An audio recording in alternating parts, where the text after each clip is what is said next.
How you doing? Hi, everybody. How are you today? Good to see you. Good afternoon. Okay, a couple announcements I'd like to start out with this afternoon. Where's your colleague Matt Lee? Where'd he go? Well, we can't start without you. Okay. I hear you. You know, the other day I actually walked down here with mismatched shoes. Really? Yeah.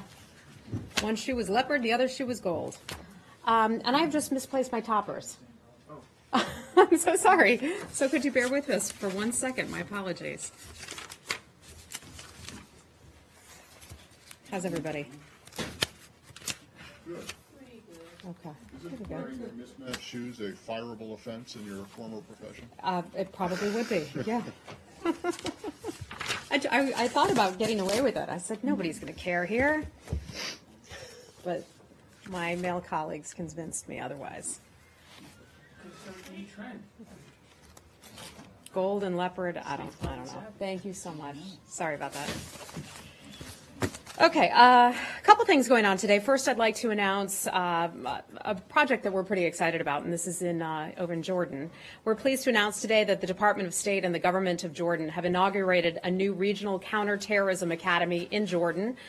The department was represented for the opening by the Assistant Secretary for Diplomatic Security, Michael Evanoff, and the U.S. Embassy in Amman's Chargé, Henry Worcester. The academy was funded, constructed, and equipped through the department's anti-terrorism assistance program.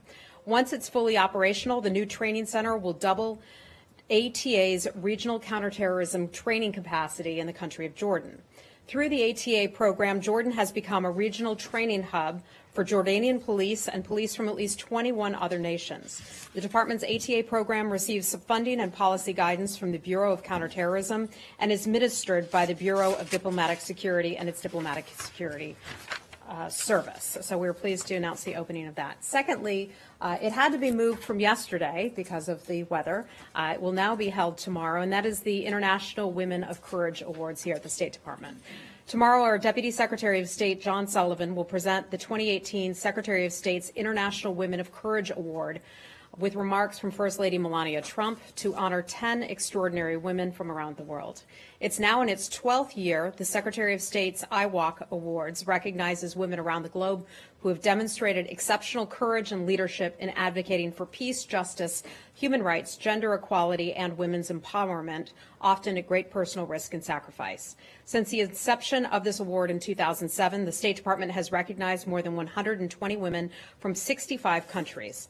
Following the award ceremony in Washington, the honorees will travel individually to Austin, Texas, Cleveland, Dallas, Pensacola, Phoenix, Raleigh, Salt Lake City, San Antonio on the International Visitor Leadership Program.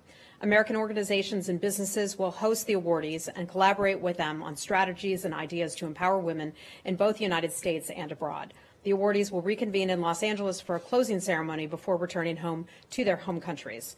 We congratulate these 10 extraordinary women, and we look forward to honoring them here tomorrow. That event is open press, so we hope to see you there. And then lastly, a short while ago, you probably saw and heard the Secretary Tillerson speaking to our State Department colleagues, thanking our colleagues and their family members for their service. He reminded us that people make the difference here at the State Department, the work that we do each and every day. So on behalf of the building, I'd like to thank Secretary Tillerson for his service and sacrifice that he has made for the country. It's a lot to leave family, to leave a good job, to leave grandkids, and a beautiful ranch. So that is a reminder of the sacrifice that he made. The other day in a brief reception with some staff, he mentioned that becoming Secretary of State helped him fill a hole. And by that he meant sacrificing to serve his country. It was a way that he did that, and that has now been satisfied. So, sir, I would just like to say that we would wish you all the happiness, success, joy in your new life, and thank you for your service as you now return to normal life. And with that, I'd be happy to take your questions. Thanks. Just on that really briefly, did you speak with him today? I mean, does he still feel that given the manner of his dismissal and the fact that he was the subject of so much rumor or speculation, a lot of it what he called or alluded to as mean-spirited in his remarks, does he still feel like that the sacrifice that he made filled the hole that I only said a quick word to him today at the reception or at the before he left the building, but the other day he was talking about that. That was just 2 days ago that he said that how much it meant to him. Can I ask you, this is a bit unusual, this report about the charges being dropped against President Erdogan's bodyguards, was the State Department involved, or did the State Department seek for these charges to be dropped on Valentine's Day, the day before Secretary Tillerson met with President Erdogan? I can tell you that the department had no role in the decision to drop those charges. That was entirely coming out of the Department of Justice. Okay. Did you have any? You said you didn't have any role. Was there any contact, any cooperation, any coordination with them? Not that I'm aware of. This is completely a Department of Justice decision. And was the secretary or were members of his team aware that this had happened? I am told that the secretary was aware of the decision before he met with President Erdogan in Turkey. He noted that the timing was coincidental, but he also noted it was a good example of how we have an independent judiciary in our country, and that the Department of Justice made those decisions and took it from there. So he did raise it in his meeting with President Erdogan? I am told that the secretary did not discuss this issue with President Erdogan in any type of a quid pro quo, that the secretary was certainly aware of it and believed it was noted that it was just an example of how our judicial system works here and that it was a coincidence in timing. He went on to talk about, apparently, I'm told, that courts operate free of political influence. Okay. So, but he didn't talk about it in terms of how this is a way that the U.S. can show that it's willing to improve relations with. I am told the answer to that is unequivocally no.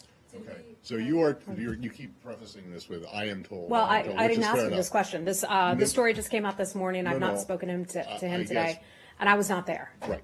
Well, no. This is one of the problems.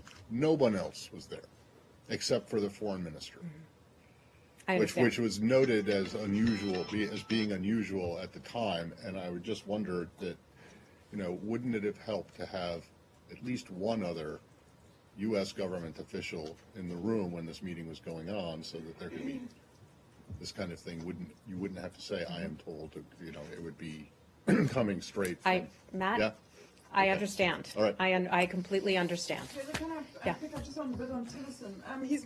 Is he still officially leaving or leaves the position on March the 30th? March 31st will be his last day as Secretary of State. So he still retains that title, that commission. The Deputy Secretary is handling everything else day to day. And was it always a plan for him to leave this early? I mean, actually leave the building? This was something that was under consideration. At what point this decision was made, I don't know. Oh, so it wasn't a surprise, like, as in the last few hours, that he would then leave? Or? Well, this wasn't a sudden thing that all of a sudden he decided to, pack a backpack and head on home. This was something that he was considering for some time. And then on another issue, on China, as you saw, the president today signed a presidential memorandum on kickstarting a process that could see up to about $50 or $60 billion in tariffs on Chinese goods. What was the U.S. role the U.S. State Department's role in this decision? And do you believe that this could, in fact, a lot of people believe that this could begin some kind of trade war? Mm-hmm. Do you believe that this could in any way affect your relationship with China as you're trying to tackle regional issues? Well, let me take the last part of your question first. We have a longstanding relationship with China. There's a lot of work that is left to be done with two massive countries. One of the key things that we will be dealing with regard to China is the DPRK. And let me remind you that they voted in support of UN Security Council resolutions on sanctions for North Korea. So we don't believe that has changed, that we asked them to continue to adhere to those resolutions. And so We have a complex relationship, certainly with China, but we have a lot of areas where we have to work together with them, and they recognize that it's not just in the United States' best interest, but it's in China's best interest. And I think the president overall has been very clear from first day on the campaign trail, long-standing concerns that he has and administration-wide people have with China's unfair trade practices. Two large economies, it's natural for us to have to address things that we don't agree on. One of them is certainly trade. The president has fought very hard for advancing opportunities, economic opportunities for American businesses, but also the American people. Do you believe that the president didn't actually impose those restrictions today, as many had said or reported before?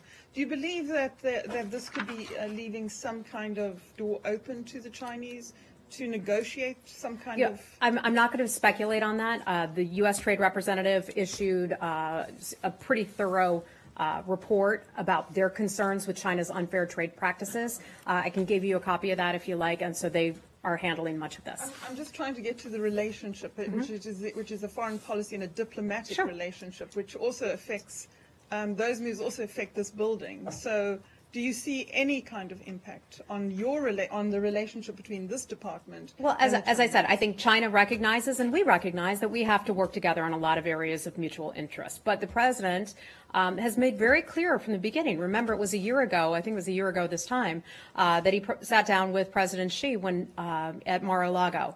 And one of the issues that was brought up, that the president brought up with President Xi, was China's unfair trade practices.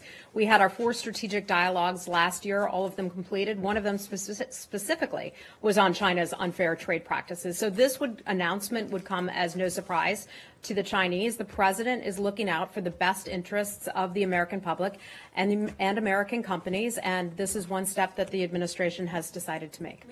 Yeah. Hi, Lisa. Sure. Thank you. He also has been saying all along that he was holding off on holding off on such measures because he was seeking Chinese cooperation on the North Korea issue. And then you just, kind of noted that China has signed on to several resolutions, working with the United States on these type of sanctions. So isn't that a little bit of an inconsistent message? He got the cooperation and then imposed the tariffs anyway? No, look, China has engaged in unfair trade practices for years and years. And this president has decided to call him out on it and to hold them to account.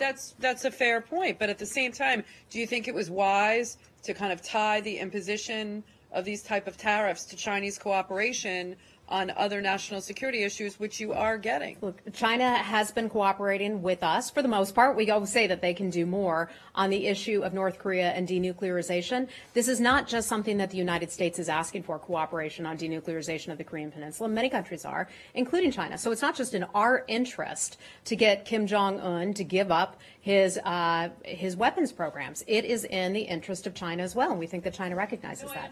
I totally see your point, but now that the president has been making Chinese cooperation on North Korea such a big issue, and he's imposed the tariffs anyway, aren't you concerned that perhaps that cooperation will wane? No, look, China recognizes that it is also in their best interest to push for denuclearization on the Korean Peninsula. And I don't think that they're going to back away from that because we impose tariffs, rightfully so, to benefit and to help out American workers and American companies. This is no surprise. We should not act as though this is any surprise.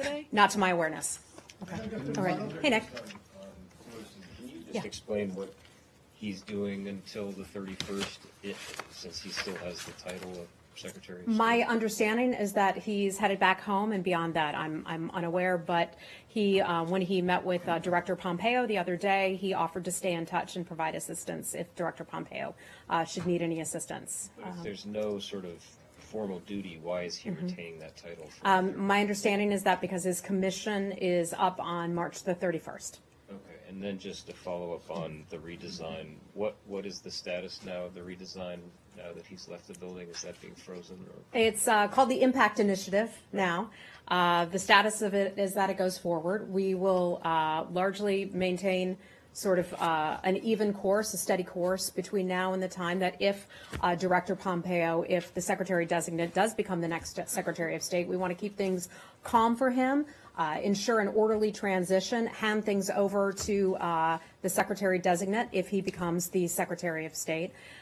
Hopefully the Senate will confirm him. We would certainly like a speedy confirmation if they agree that he is the best person for that. And then we'll hand over all the information to Director Pompeo, and he can make a decision about what he would choose to do with the redesign. We talked about this the other day. Some things are sort of no-brainers, like getting us in the cloud, getting us up to speed with our IT, other things he may want to do away with, but that would be his choice. The groups that have been meeting between USAID and state and the money that was spent on outside consultants and things like that, is that going to continue to be spent? Will those groups continue to meet? I would imagine that any contracts that we have in place would continue to go forward until those contracts, I mean, this is just a guess, that contracts would stay in place until those contracts expire. But if there's anything more for you to have on that, I'll let you know. When you say the Deputy Secretary is doing all the day-to-day duties, that means that he's handling anything that would be at the Secretary's level involving interagency or foreign governments. That's the correct. Secretary, although he retains the title, does not speak on behalf of this administration to foreign leaders anymore. That is correct. That is my understanding. So, I mean, he may get a phone call from somebody congratulating him on his future, on being but fired? I'm just curious because, I mean, he's going to keep security as long as even though he's not doing anything that is related to the nation's business, he's still going to have diplomatic security agents. He'll still presumably have access to classified information. my understanding is that he was processed out today. Oh, okay. So all of that is gone, and he does not have security provided by the State Department I anymore? don't know about security. That's a very good question. I will look into that. I'll ask our DS and get back with you Okay, on so that. literally the only thing he still has is the title. That is my understanding, Thank yes. you. And the Deputy Secretary is handling all the meetings, all the bilateral meetings, all the big decisions that are now being made at the State Department. It's all on his plate, so he's doing two jobs. Okay, go right ahead. The situation, the military operation from Turkey in Syria is still going on. You expressed your concerns last week. How about the working group announced by Secretary Tillerson in Ankara last month? Is it working? Is it meeting? Is it working towards a solution for Minbej?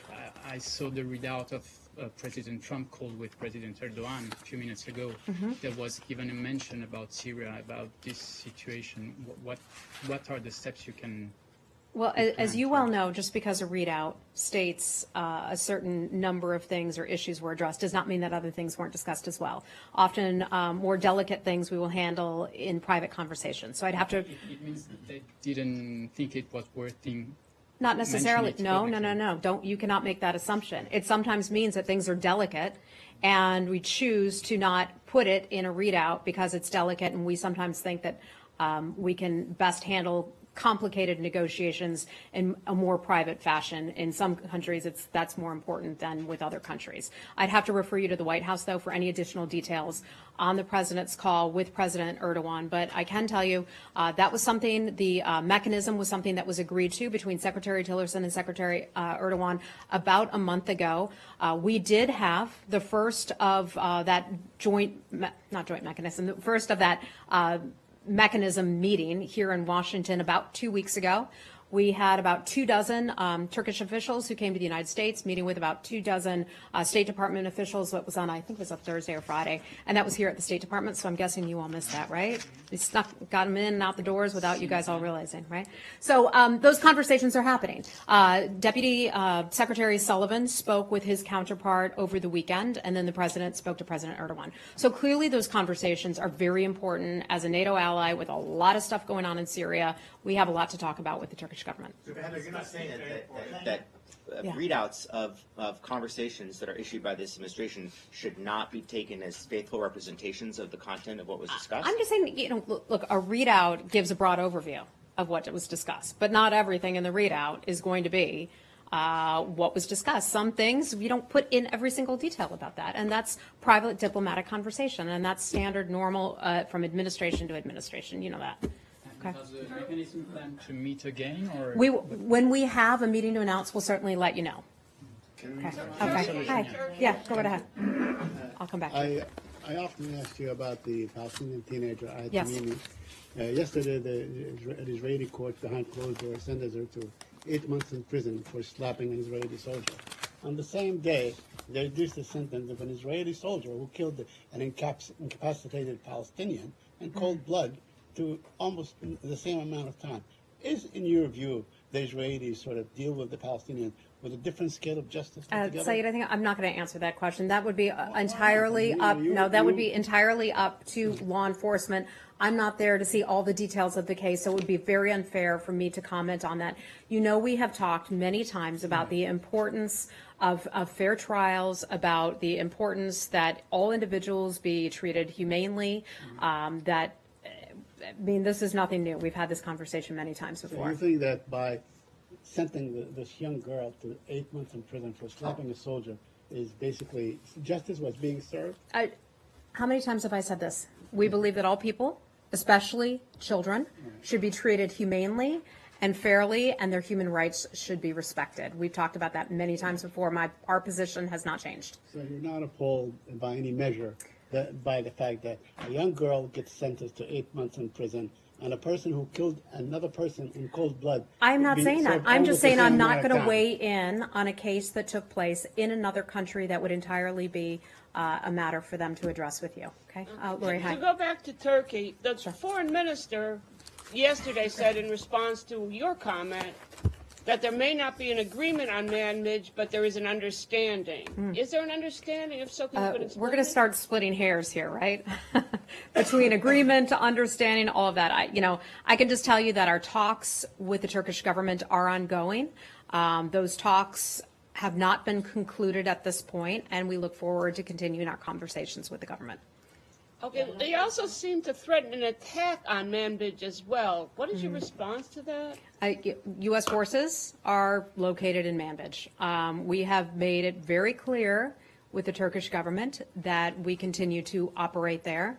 We have made our concerns very clear with the Turkish government that we have a right to defend ourselves, the U.S., along with its coalition partners on the ground there. And we have encouraged Turkey to de-escalate overall, and that's why we continue to have conversations with that government. And you've no intention to leave.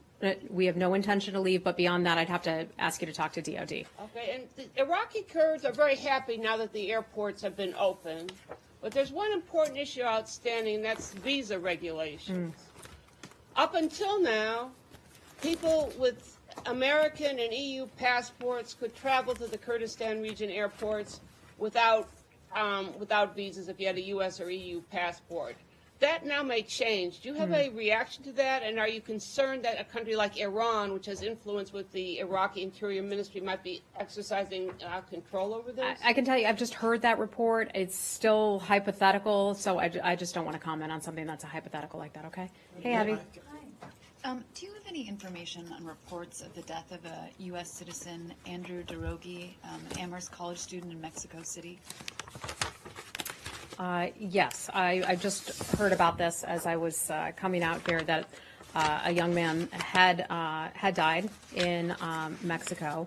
And I just want to express our condolences. Anytime an American citizen should lose his or her life overseas, that is certainly a tragedy. I'm not able to comment on any specifics of his case, but our thoughts and prayers go out to the family. I know that we are offering, or at least have provided assistance to the family, our consular officers, who are so compassionate and do such a great job of helping families in very difficult circumstances, and I know we're offering our assistance to them. Are you able to say whether the U.S. is at all engaged with Mexican authorities on the nature of the death? I'm sorry, I'm just not aware of that at this point, but I would imagine that we would have conversations with Mexican officials. India? Hi, how are you? Do you have any comments on or update on the government of India reaching out to their U.S. counterparts about the details about this big scandal that has broken in India about involving Cambridge Analytica or their suspended CEO, Alexander Nix? Have they reached out to you for any cooperation? Not that I'm aware of. I just have to refer you back to the government of India on that. If they had a contract with them, I'm just unaware. Okay. Okay. Hi, Nike. Hi. Here to Africa. Kenya. Do you have anything on the Embassy of Kenya is starting a campaign to help locals to identify fake news and then to help them to stop, reflect, and verify before forwarding any misinformation? First on that, and secondly, are any other American embassies doing the same thing? Yeah. So I'm aware of that program that's taking place out of our embassy. I believe it's being run out of one of our American centers. Which, if you're traveling overseas and you've never been to one of our American centers, it's a pretty neat place to go. It's a place where young people or older people can go and kind of hang out and work on college applications and all that. I had an opportunity to visit one in Bangladesh, which was a neat opportunity. So I believe it's being run out of our American Center. The idea, I think the genesis came from our ambassador who is serving there. And the idea is, if you ever talk to somebody who, no offense, but in their early 20s, they don't know how to identify legitimate news sites. I have these conversations with their babysitters all the time, and they'll come to me. They'll come to me with a piece of news saying, "Hey, Heather, take a look at this." And I ask, "What is the source of that news?" And they'll say it's some blogger or vlogger who apparently is a YouTube star, and I've never heard of him, but I'm much older than they are, so what do I know? The point being is that seems to be an issue, especially with younger people nowadays, perhaps with folks around the world as well, where they don't know how to go to legitimate sites, or they don't ask the questions and verify themselves what the source is of this information. So I think the ambassador was just trying to help teach young people in particular how to identify real news and how to identify fake news. And so I think it's probably a good idea if it's going on in other embassies. I'm just not aware of it. Okay. Janie, hi. Thank you very much. On North Korea, excuse me, I'm sorry. South Korean government proposed U.S. and South Korea, North Korea, a trilateral party talks. Will the U.S. accept this trilateral talks? I can tell you, and you've probably seen this reported in the news by now, that South Korea and North Korea are planning to have a meeting ahead of our summit, which we have not announced any dates yet at this point. They're planning to have a meeting. We are in close coordination with the South Koreans and the Japanese, for that matter, about all of these meetings and all of these talks. So we have no comment or plans on a possible three-way summit, but we're still going under the operating premise that we will be meeting with North Korea. Yeah, only bilateral talks with the North and Yes. the United States. Yes. Do we have anything here from North Korea recently? Not at this point. Not at this point. I don't have anything new for you on that. I'll let you know. Yeah, sure. So you don't have anything from North Korea.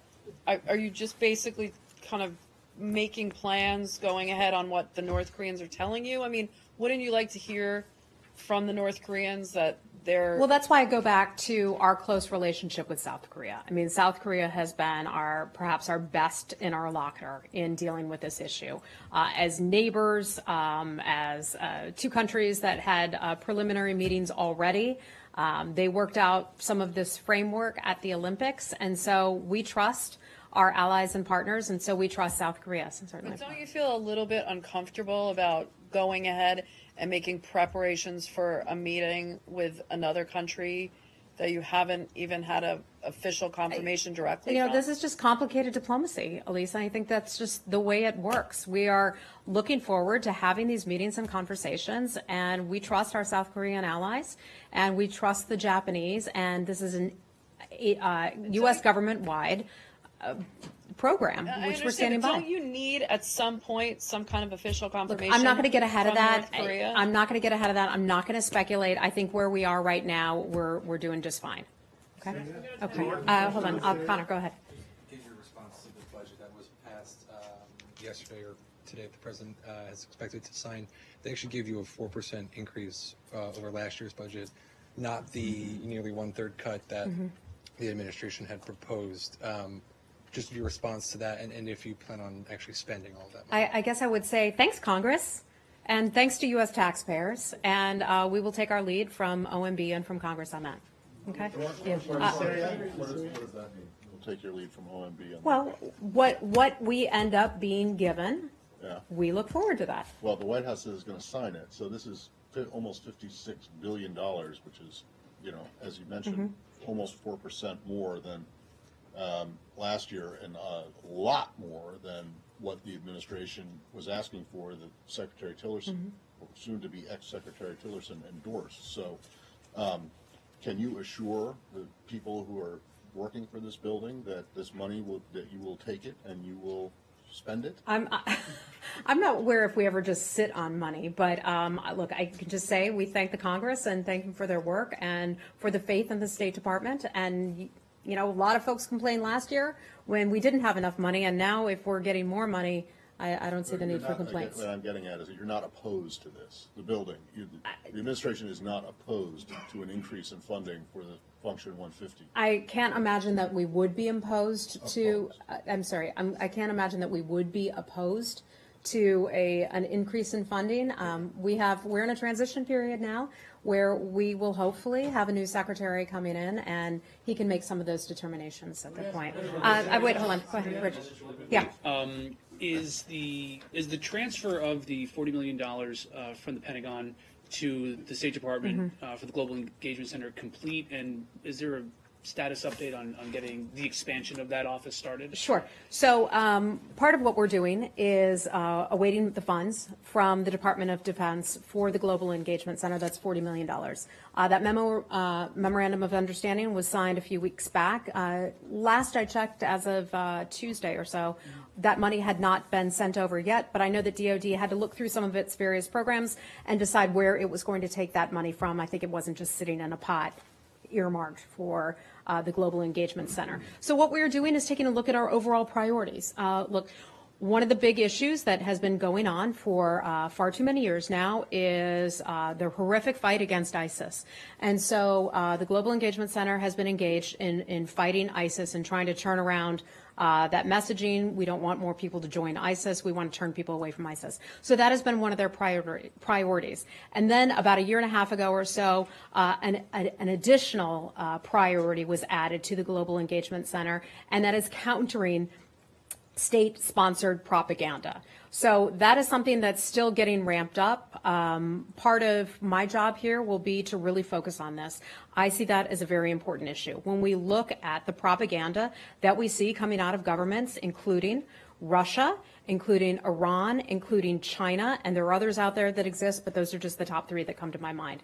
When we see that propaganda coming out that we believe needs to be corrected, changed, influenced in some way, that is a priority of ours, and so we really look forward to staffing up this operation and resetting that as a priority for the Global Engagement Center. I've had a lot of conversations every single day since I got back here from Israel with my counterparts over at the NSC and here in the building about the importance of that and what our plans are. So when we have something more about our intentions and our goals and achievements on the Global Engagement Center, I'd be more than happy to bring that to you. And as you've gotten into the details of it, do you think $40 million is sufficient, or? Well, it certainly sounds like a lot of money to me, but I think it's a good place to start.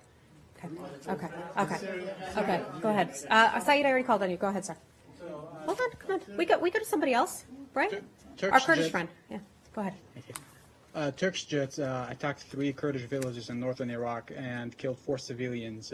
I'm just wondering if you're aware of those reports, and also Iraqi foreign ministry called it a violation of the sovereignty of Iraq. Do you share that view? I'm not familiar with that report. I'm sorry, I just haven't seen that yet. I will take a look at it and see what we can get for you about that, okay? Okay? Okay. Jordan announcement? Yes, I did. Yes. So can you tell us more about this so-called counterterrorism site? Jordan, if you look at human rights organizations, there's use of torture in Jordan.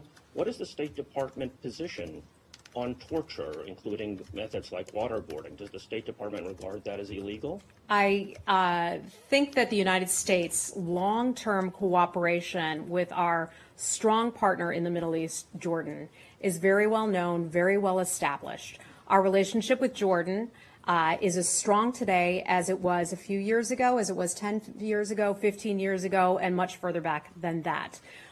They have an excellent military. They have an excellent police force. They are close cooperating partners of the United States and, frankly, many other countries as well. I think our position on that on the part of the U.S. government is very clear. We will work with this government, and we work with many other governments around the world in the fight against terrorism and the fight against ISIS. So you're fine with torture including waterboarding. Are we doing with this again? Are we cooperation. doing this? Are we rolling back this clock to 15 years ago again today? Well, it's just that It's the my friend from the CIA nation here. The CIA nominee, Uh-huh. among other things, oversaw a site in Thailand that's been accused of conducting torture and destroyed the video evidence.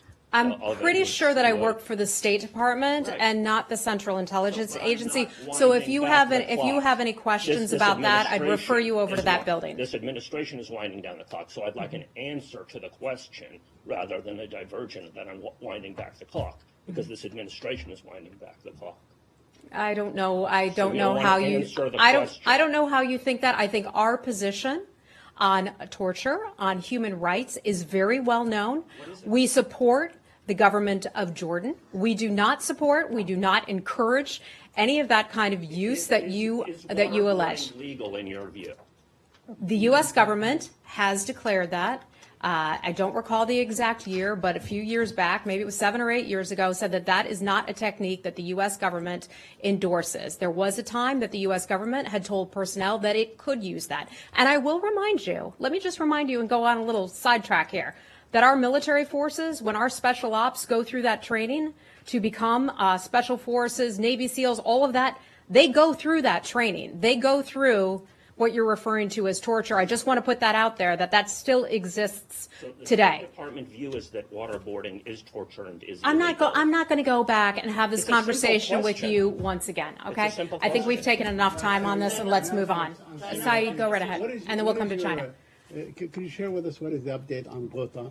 Because the Syrian government and the Russian claim that 90,000 civilians have departed eastern Ghouta, and militants are being moved to the north and so on. Could you update us on what is the situation? Yeah, overall, I think the humanitarian situation in eastern Ghouta remains dire. We've seen the reports of many thousands of people attempting to leave. We've also heard reports about people attempting to leave and then being killed as a result. We continue to call for the ceasefire that was supported by 15 other countries at the United Nations Security Council almost a month ago. Pardon me? 14 countries. 14 other countries. 14 other, oh, pardon me, Matt, 14 other countries. 15, that includes the United States. Okay. So we continue to call for that ceasefire to be put into in force, and that has not happened just yet. Most importantly right now, aside from that ceasefire, is getting the humanitarian aid in that needs to be gotten. By the way, did anyone see that video of Bashar al-Assad driving around Syria as though it was a normal place, like he was just some normal dude going out for a drive? It was like car talk.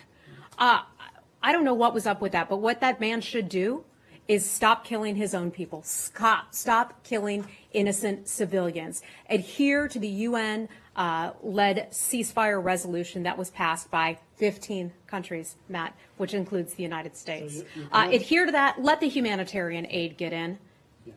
You cannot independently confirm that 90,000 people have left eastern Ghouta. I cannot confirm that. I mean, we're not there. We're not on the ground, but we talk to aid groups all the time, and I just don't have the recent updates on any numbers. Connor, go ahead. Can you update us, though, on what the U.S. is doing to try to implement the ceasefire? Have you made any more calls to other leaders in the region? Or Yeah, to Russia? so this is something that comes up all of the time.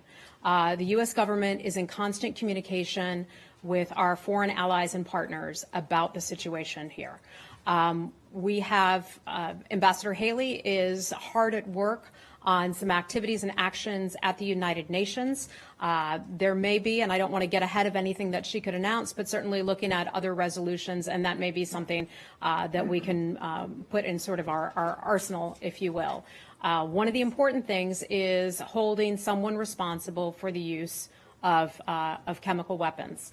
We know that those have been used in Syria on innocent civilians. Russia destroyed the Joint Investigative Mechanism at the United Nations. That was the mechanism that would hold an individual accountable, an individual country accountable for chemical weapons violations. Russia stood in the way of that. We are looking at other types of mechanisms that could be used. JIM, the Joint Investigative Mechanism, was the gold standard. So we hope that we can get something else in place to hold them accountable. I mean, it's a government-wide effort here on the part State Department, having communications with the Department of Defense, the National Security Council, and many other countries overseas. So we're working on it, hoping that we can get something going. Yeah. Yeah. I assume it goes without saying that you guys would support an OPCW investigation into this spy poisoning case. Well, OPCW is investigating Yeah, this but the spy Russians have poisoning said case. that they don't buy it. Yeah.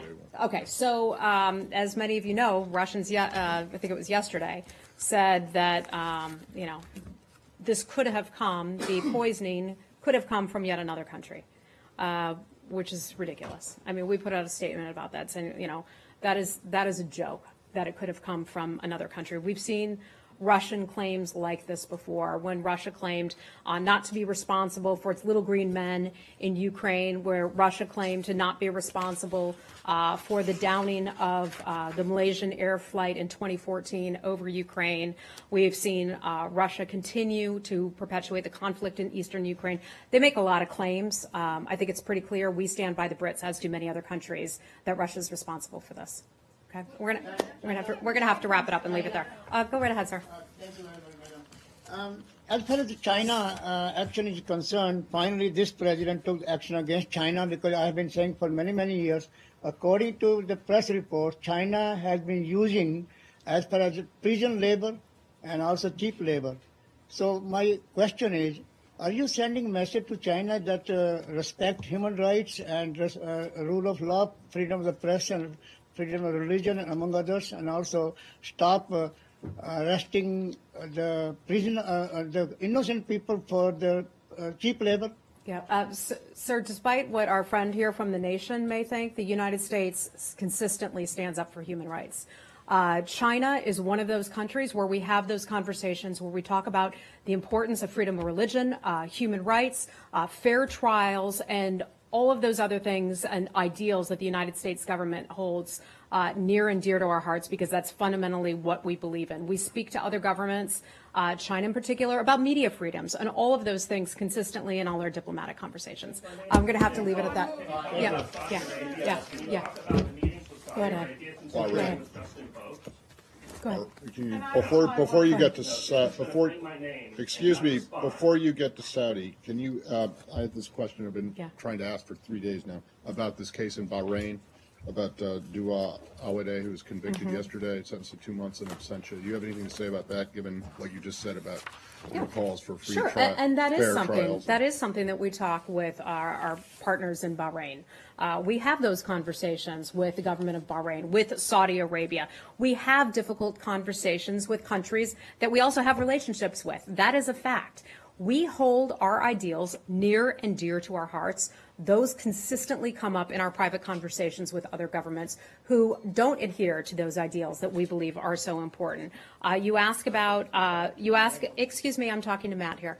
You ask about Dua Al-Awidi. She is residing in London. So we saw the report that a Bahraini criminal court sentenced her in absentia to I believe it was 2 months in prison for allegedly insulting a state institution. Really? Mm-hmm. For allegedly insulting a state institution. They sentenced her to 2 months in prison. So we would say to the government of Bahrain, and this is a way that we can deliver a message to governments around the world, we strongly urge the government to abide by its international obligations and commitments to respect human rights and fundamental freedoms, and that includes the freedom of expression.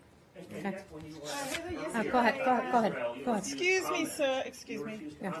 Heather, yesterday Susan Thornton met with an official from Taiwan. Can you have a readout of that? I do not. I'm sorry, I don't. There was a tweet and a photograph of them meeting yesterday. Okay, I'll see if I can provide a readout of that meeting for you. Okay?